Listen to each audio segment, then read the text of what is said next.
साथियों नमस्कार।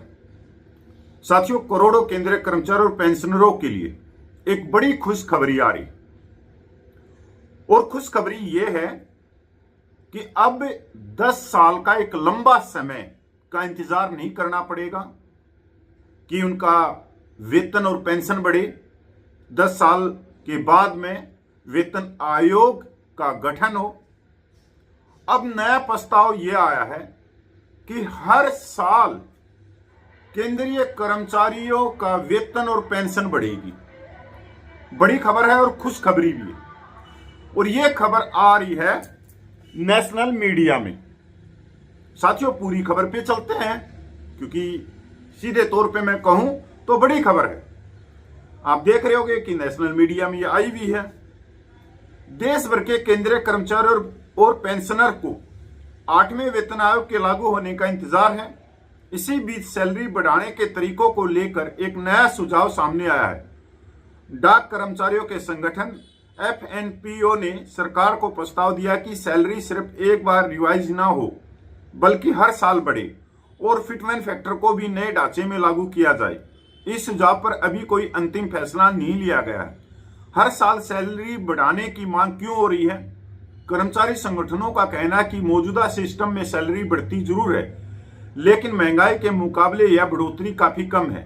महंगाई भत्ता खर्चों में थोड़ी राहत देता है, लेकिन आय में वास्तविक ग्रोथ महसूस नहीं होती।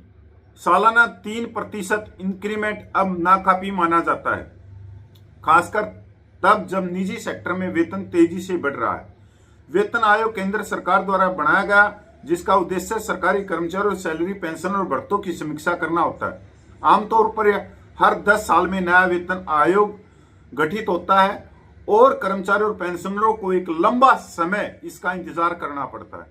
और जो बुजुर्ग कर्मचारी हैं, जिनकी उम्र 60 साल, 70 साल, 80 साल है, तो वो तो कई बार किसी पे कमीशन के गठन को भी नहीं देख पाते। उससे पहले ही उनकी मृत्यु भी हो जाती है। तो एक लंबा समय लग रहा है वेतन और पेंशन को बढ़ाने में। जबकि आप देखोगे कि देश भर के जो नेता हैं, चाहे वो विधानसभा के, चाहे वो लोकसभा के, चाहे वो राज्यसभा के, उनका वेतन और पेंशन 5 साल में 2 या 3 बार बढ़ जाता है। और फैसिलिटी वेलफेयर, मैं ये कहता हूं कि छप्पर पाड़ के जो देश का संसाधन है उनके ऊपर खूब खर्च किया जा रहा है।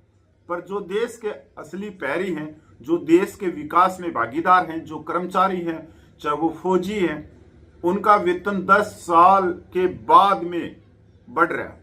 अगर हम महंगाई भत्ते की भी बात करें, साल में 2 बार, वो भी 2%, 3%, 2%, 3%। और पिछले 11 सालों में उस महंगाई भत्ते की जो बढ़ने की जो चाल है, वो कछुए की चाल भी उस चाल के सामने शर्मा जाए।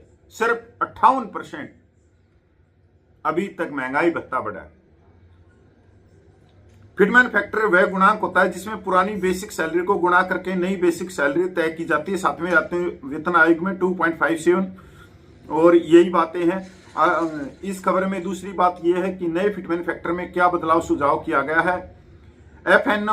FNPO ने सुझाव दिया कि सभी कर्मचारियों के लिए एक जैसा फिटमेंट फैक्टर न रखा जाए। निचले लेवल के कर्मचारियों के लिए 3.0 फिटमेंट फैक्टर और मिडिल लेवल के लिए 3.05 से 3.10 और सीनियर लेवल के 3.20 से 3.25 तक का प्रस्ताव दिया गया।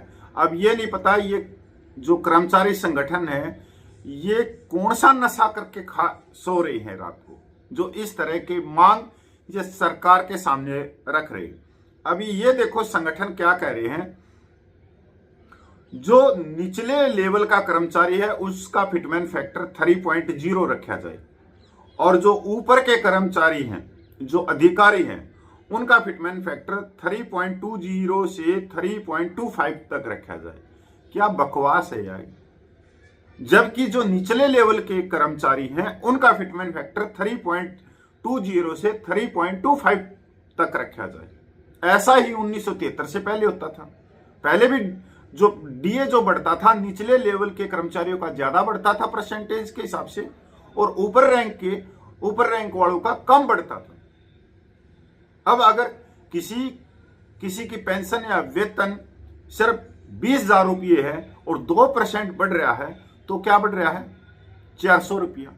और वहीं पर अगर किसी का वेतन 2.5 लाख रुपया है, तो आप देख लो, उसका तो हजारों रुपया बढ़ रहा है। तो पता नहीं कितना सस्ता नशा कर रहे हैं आजकल ये केंद्रीय कर्मचारियों के संगठन के नेता। 5% सालाना इंक्रीमेंट। अब साथियों, मैं इस पूरी खबर पे जाता हूं। मैं इसकी पुष्टि तो नहीं करता, क्योंकि ये खबर तो भाई गूगल पे भी आई हुई है, सारी जगह आई हुई है कि इसके अंदर क्या सच्चाई। पर रही 8वें वेतन आयोग की बात, साथियों आपका सवाल यह है कि 8वें वेतन आयोग पर चल क्या रहा। तो साथियों, अभी तक 8वें वेतन आयोग पर कुछ नहीं चल रहा है, कोई खबर ही नहीं आ रही। अब बजट सत्र शुरू हो रहा है, तो हो सकता है कोई माननीय सांसद वित्त मंत्रालय से पूछे और वित्त मंत्रालय उसका जवाब दे, तो थोड़ी बहुत बातें वहां से निकल सकती। नहीं तो 8वें वेतन आयोग का पिटारा बिल्कुल बंद पड़ा। क्या कार्रवाई चल रही है, क्या मीटिंग हो रही है, किससे सुझाव मांगे जा रहे हैं, इस तरह की कोई आधिकारिक रूप से कोई खबर नहीं आ रही।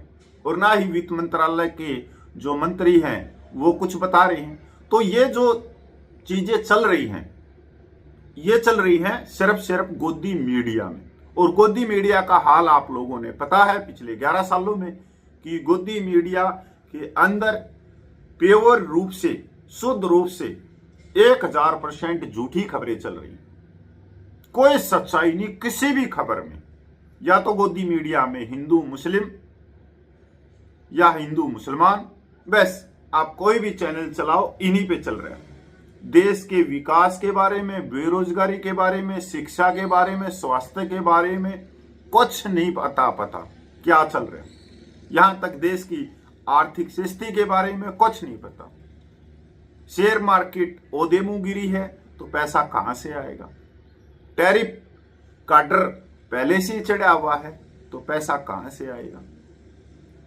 साथियों, जो देश में पहले सर्वे रिपोर्ट होती थी, सर्वे किए जाते थे, चाहे वो किसानों के ऊपर, चाहे वो बेरोजगारी के ऊपर, चाहे स्वास्थ्य के ऊपर, चाहे शिक्षा के ऊपर, चाहे आर्थिक स्थिति के ऊपर, वो सर्वे रिपोर्ट तो बंद ही हो गई। अब किसी को यही नहीं पता लग रहा, किसी भी विशेषज्ञ को, कि असल में चल क्या रहा है। तो आप और हम तो बहुत छोटे लेवल के आदमी हैं, हमारी तो इतनी सोच भी नहीं होगी। तो हमारे को कहां से पता लगता था? अखबारों से। अखबारों में, नेशनल मीडिया में सब कुछ गप्पे मार के झूठ फेंका जा रहा है। सर्वे रिपोर्ट आ नहीं रही। सर्वे रिपोर्ट के आधार पे यही पता लगता था कि देश किस दिशा में आगे बढ़ रहा है। तो अब सर्वे रिपोर्ट को ही छुपा दिया जाए, या सर्वे रिपोर्ट जो पहले ली जाती थी उन्हीं चीजों को बंद कर दिया जाए, तो पता कैसे लगेगा? ये उसी तरह से है जिस तरह से अगर हम अपनी बॉडी के, अपने शरीर के टेस्ट ना करवाएं, तो हमारे को क्या मालूम शरीर चल रहा है, दौड़ रहा है, पर अंदर ही अंदर कोई बीमारी हो, तो वो तो रिपोर्ट के आधार पे ही तो पता लगेगा। तो साथियों, 8वां वेतन आयोग भूल ही जाओ तो ठीक है, मैं तो यही कहूंगा। क्योंकि जिस तरह से केंद्रीय कर्मचारियों के संगठन कोई भी इनके पास में सरकार के सामने रखने के लिए कोई स्ट्रॉन्ग पॉइंट नहीं है, उसी तरह से 8वें वेतन आयोग में करोड़ों केंद्रीय कर्मचारियों और पेंशनरों को फायदा होगा। अब केंद्रीय कर्मचारियों के 1000 तो संगठन है, अलग अलग डपली, अलग अलग राग हैं। सरकार को बैठे बैठे मजे आ रहे हैं। एक कह रहा है संगठन कि 2.40 फिटमैन फैक्टर दे दो, दूसरा कह रहा है 2.67 दे दो, तीसरा कह रहा है इन दोनों को भी पछाड़ते हुए कि 1.90 दे दो। तो भैया मजे आ रहे सरकार को। जब इन्हीं की एक राय नहीं है, तो सरकार की एक राय कैसे हो जाएगी फिटमैन फैक्टर पे? तो असलियत यही है। कोट टाई वाले यूट्यूबरों से बचो, सबको अपने गोदी मीडिया है और झूठी खबरों से व्यू भी बढ़ते हैं और अच्छा खासा पैसा भी आता है। तो इन चीजों से जितना दूर रहोगे उतना ही अच्छा है। साथियों, मैं पूर्व सैनिक कपिल फौजी।